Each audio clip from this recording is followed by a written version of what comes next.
हाँ जी दोस्तों, तो बात है 2001 की, जब पहली बार मैंने किसी ई कॉमर्स ब्रांड के लिए एड्स रन करना स्टार्ट किया था। और भाई वो पहली बार एड्स रन करना किसी ब्रांड के लिए ना बिल्कुल भी आसान काम नहीं था, क्योंकि मेरे को एक्जैक्टली ये नहीं पता था कि मुझे किसको टारगेट करना चाहिए। बिकॉज उस टाइम पे जो उनका प्रोडक्ट था उसमें मेरे को ये नहीं समझ में आ रहा था कि मुझे किसको टारगेट करना चाहिए। डेमोग्राफिक्स, बिहेवियर, इंटरेस्ट जैसी बहुत सारी चीजें होती है जहाँ पर यही समझ में नहीं आता कि मुझे किसको टारगेट करना चाहिए, कि ये जो मेरा प्रोडक्ट है किस ऑडियंस को दिखाऊं ताकि मेरे को अच्छे सेल्स आए। और उस टाइम पे ना ये टारगेटिंग वाली चीजें बहुत ज्यादा चलती थी, और इसी चीज के चक्कर मेरा काफी सारा पैसा वेस्ट हुआ था, क्योंकि मैं सही ऑडियंस को टारगेट कर ही नहीं पा रहा था। बट डोंट वरी, इस वीडियो में मैं आपको एक अमेजिंग एआई टूल के बारे में बताने वाला हूं जो आपको हेल्प करेगा एग्जैक्ट टारगेट ऑडियंस ढूंढने में, जिससे कि आप जब एड्स रन करने जाओगे तो आपको वो एग्जैक्ट इंटरेस्ट दे पाएगा, जिससे आप एग्जैक्टली लाइक जिस भी ऑडियंस को टारगेट करना चाहते हो वहां तक आप पहुंच पाओगे। और ये करने से आपको रिजल्ट भी बहुत अच्छे मिलेंगे। तो चलो फिर आ जाओ। तो भाई देखो, सबसे पहली चीज आपको इस एआई टूल पर आना है, और यहाँ पर आने के बाद ना आपको एक डालना अच्छा सा प्रॉम्प्ट। देखो प्रॉम्प्ट के अंदर मैं आपको थोड़ा सा एग्जांपल बताता हूँ। सबसे पहली चीज ना आपको ये बताना कि आपका प्रोडक्ट क्या है, किसके लिए, और ये किसको हेल्प करेगा। ठीक है, सिंपल से एक फॉर्मूला होता है, अगर आप इसको डालते हो तो आपको बेटर रिजल्ट्स मिलेंगे। ठीक है, बाकी कोई बात नहीं, मैं इसके कुछ प्रॉम्प्ट्स विद एग्जांपल्स नीचे डिस्क्रिप्शन में डाल दूंगा, आप उसको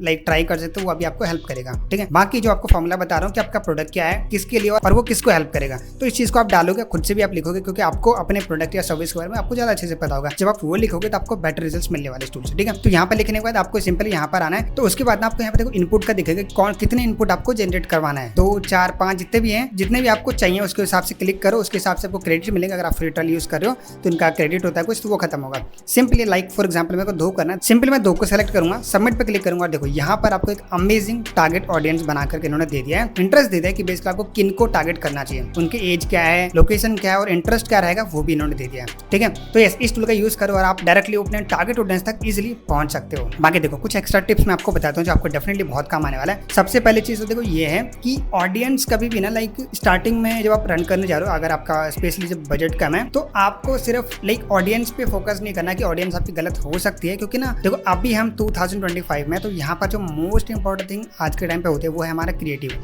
कि आप क्रिएटिव को जितना ज़्यादा बेटर बनाओगे ना तो अच्छे आपको रिजल्ट्स मिलने वाले हैं। सो मेक श्योर कि आप अच्छे क्रिएटिव्स हो ना। फॉर एग्जांपल अगर आपने एक एडसेट में 2 एड क्रिएटिव डाला जो कि शायद काम नहीं कर अच्छा, तो आप मे भी उसको, अगर आपका बजट है अच्छा टेस्टिंग के लिए, तो आप और नए एड क्रिएटिव्स को उसमें टेस्ट कर सकते हो। बिकॉज ऑडियंस गलत नहीं होती है, आपका जो एड क्रिएटिव है वो गलत हो सकता है। ठीक है, तो ऑडियंस जिसको आप दिखा रहे हो उसको अलग तरीके से अगर आप और कुछ अमेजिंग इंटरेस्टिंग एड क्रिएटिव्स दिखाओगे, डेफिनेटली आपका जो कन्वर्जन का रेट है वो बहुत ज्यादा इंक्रीज हो जाएंगे। सो देखो ये खुद के एक्सपीरियंस आपको चीजें बता रहा हूँ जो डेफिनेटली बहुत काम आएगा। सो मेक श्योर आप इसको ट्राई करना। बाकी अगर आपको वीडियो अच्छा लगा प्लीज लाइक करो, सब्सक्राइब करो, और बाकी मिलता हूँ आपसे नेक्स्ट वीडियो में। ठीक है।